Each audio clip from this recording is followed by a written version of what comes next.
स्वागत है आप सभी का एक बार फिर आपके अपने ही चैनल बैंकिंग सर्विसेज 24/7 में। तो दोस्तों आज मैं आपके लिए लेके आया हूँ सिबिल स्कोर। सिबिल स्कोर क्या होता है, सिबिल स्कोर आपको कैसे समझना है और उसको कैसे पढ़ना है, तो ये सारी चीजें आज हम वीडियो में डिस्कस करेंगे। तो दोस्तों ये वीडियो पूरा देखना, स्किप मत करना, एंड तक पूरा वीडियो देखना ताकि आपको एक एक चीज जो मैं समझा रहा हूँ वो आपको समझ में आ जाए।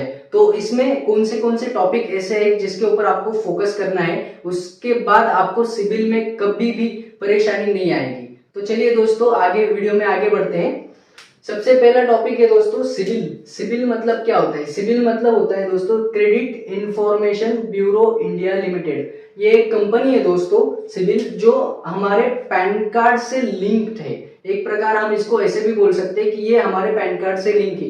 इसमें भी दो टाइप्स है दोस्तों सिबिल के। दो टाइप्स कौन से? एक सिबिल कंपनी और दूसरी एक क्रिफ करके एक कंपनी है। तो ये दो कंपनीज है। सिबिल में क्या होता है दोस्तों कि सिबिल आरबीआई की खुद की कंपनी है और इसको ट्रांस यूनियन नाम की एक एजेंसी है वो चलाती है। मतलब वो इसके ट्रैक रिकॉर्ड जो है वो सब ट्रांस यूनियन नाम की कंपनी रखती है। दूसरी है दोस्तों क्रिफ। तो क्रिफ ये आरबीआई ने लाइसेंस प्रोवाइड की हुई कंपनी है। ये भी एक प्रकार का सिबिल अपने पास रिकॉर्ड रखती है।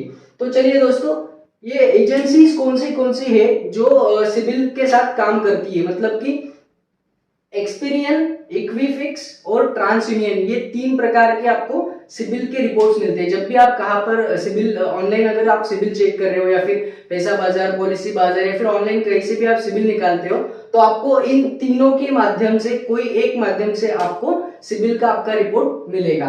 तो दोस्तों आगे बढ़ते हैं। सिबिल में आपको क्या देखना है जरूरी, सबसे मेन बात है सिबिल में चार चीजें आपको फोकस में रखनी है। सबसे पहली है दोस्तों आइडेंटिफिकेशन इंफॉर्मेशन।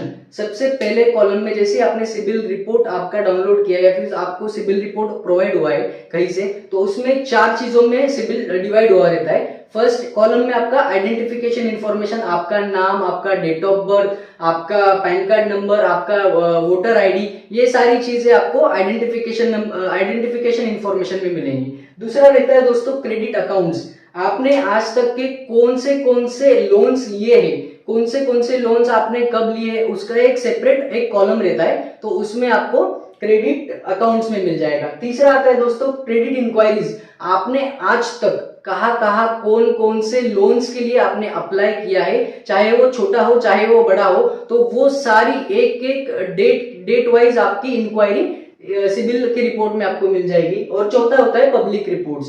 तो दोस्तों ये हो गया सिबिल रिपोर्ट के बारे में, सिबिल रिपोर्ट आपको कैसे मेंशन किया गया मिलता है। इसके बाद दोस्तों हम डिस्कस करेंगे कि कितना सिबिल आपका होना चाहिए और आपका सिबिल कितना है, तो वो क्या स्टेज पे है, मतलब अच्छा है या बुरा है या फिर बहुत अच्छा है या फिर एक्सीलेंट है। तो मैं आपको समझा देता हूं। तो दोस्तों सिबिल स्कोर रहता है हमारा 300 से लेके 900 तक। सिबिल स्कोर की लिमिट है 300 से लेके तो 900 तक आपका सिबिल स्कोर रहेगा। तो 300 से लेके अगर 579 के बीच में अगर आपका रिकॉर्ड है सिबिल का, तो वो पुअर है, बहुत ही वो रिकॉर्ड अपन बोल सकते हैं कि खराब है।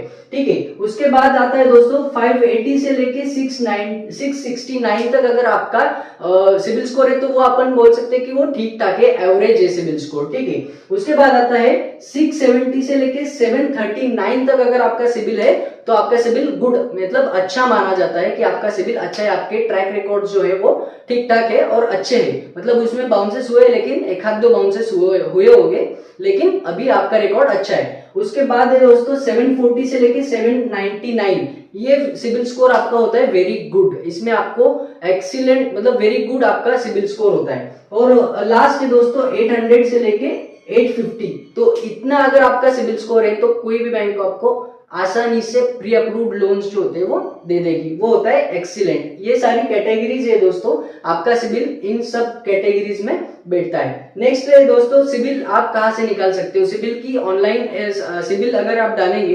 गूगल पे सिबिल अगर आप करेंगे तो वहां पे आपको सिबिल का रिपोर्ट आप खुद डाउनलोड कर सकते हो। उसके चार्जेस है दोस्तों 550 रुपीज से लेके 600 रुपीज तक अप्रोक्सीमेटली आपको चार्जेस पेड करना पड़ता है। उसके बाद विद इन 3 डेज या फिर सेम डे भी आपको आपका सिबिल रिपोर्ट अवेलेबल हो जाता है। ठीक है। उसके बाद दोस्तों सिविल रिपोर्ट आपका आने के बाद आपने सिविल में क्या क्या देखना है। अगर आपके सिविल में कोई लोन आपने लिया है तो उसमें आपकी लोन लेने की डेट और आपका आखिरी कब ईएमआई जाने वाला है, कितने ईएमआई आपके गए, तो वो सारा डिटेल उसमें आता है। तो उसमें दोस्तों देखना कहीं स्टैंडर्ड करके एसटीडी करके अगर आपके सिविल में लिखा होगा तो उसका मतलब होता है पेमेंट विद इन 90 डेज, मतलब आपने कोई लोन लिया है और उसका पेमेंट 90 डेज के अंदर किया है। या फिर उसका दूसरा मतलब भी हो सकता है दोस्तों, किसी किसी बैंक या फिर किसी किसी फाइनेंस में तीन तरह से सिविल के रिपोर्ट में अपडेट होता है।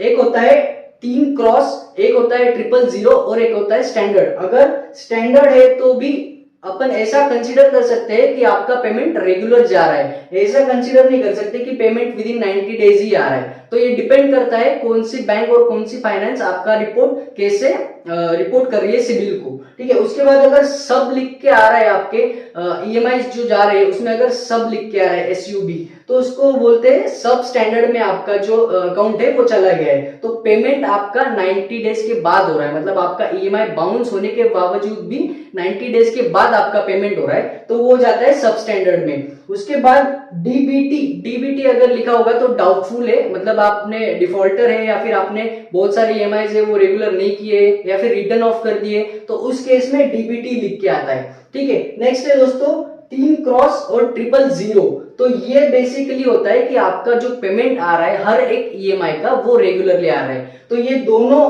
कहीं कहीं कौन से लोन में ट्रिपल क्रॉस करके आता है और किसी किसी लोन में 000 करके आता है, तो वो होता है आपका रेगुलर आपका ईएमआई जा रहा है। उसके बाद अगर कहीं पे दोस्तों फॉर एग्जांपल आपके सिविल में 050 दिख रहा है या फिर 115 या फिर 225 या फिर 585 दिख रहा है, तो वो क्या होता है दोस्तों कि वो डीपीडीज होती है, मतलब डिले इन पास्ट ड्यूज, मतलब आपका ईएमआई बाउंस हो रहा है और आपका ईएमआई जिस दिन बाउंस हुआ उस दिन से लेके आपके डीपीडीज बैंक और फाइनेंस रिपोर्ट करना चालू कर देती है। तो जितने दिन आप पेमेंट लेट करोगे उतना ही आपका डीपीडीज यहाँ पे शो करता है, और जितना आपका डीपीडीज ज्यादा है तो आपको बैंक और फाइनेंस में लोन लेने के लिए बहुत दिक्कत आती है।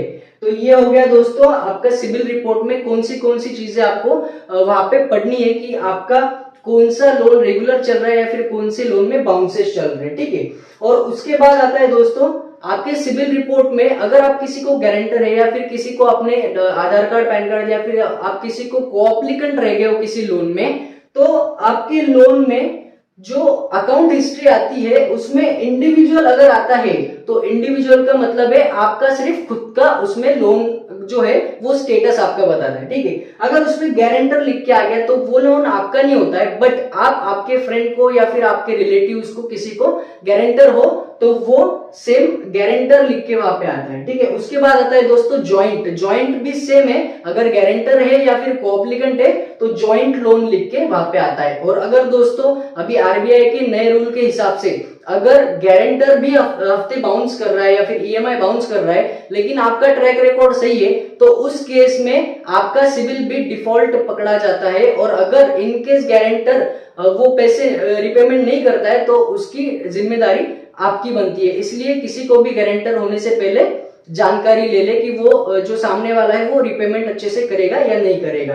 तीसरा आता है दोस्तों इंक्वायरीज में आपको क्या क्या शो करेगा। लास्ट में जब आप सिविल रिपोर्ट के पेजेस देखेंगे तो लास्ट कॉलम आता है दोस्तों इंक्वायरी। तो इंक्वायरी में सबसे पहली इंक्वायरी आपने कब की थी और कहां पर की थी, कितने अमाउंट के लिए की थी, कौन सी डेट के लिए की थी, ये सारा इंक्वायरी का एक वहां पे कॉलम रहता है। और अमाउंट कितने के लिए किया था, कौन से लोन के लिए आपने अप्लाई किया था, कितने अमाउंट के लिए किया था, तो ये सारी चीजें आपको इंक्वायरी अमाउंट इंक्वायरी बॉक्स में आपको मिल जाएगी, ठीक है। दोस्तों सिविल के बारे में अगर आपको कोई भी क्वेरीज है या फिर कोई भी क्वेश्चंस है तो आप मुझे कमेंट बॉक्स में पूछ सकते हो, मैं हर एक चीज का आपको रिप्लाई दूंगा। तो दोस्तों आज का वीडियो आपको कैसा लगा जरूर कमेंट करके बताना, लाइक करना, सब्सक्राइब करना और वीडियो को ज्यादा से ज्यादा शेयर करना, ताकि हर एक व्यक्ति के पास सिविल रिपोर्ट कैसे पढ़ा जाता है और सिविल रिपोर्ट क्या होता है बेसिकली, ये सारी चीजें डीपली उनको समझ में आ जाए। तो थैंक यू दोस्तों, आपका दिन शुभ हो।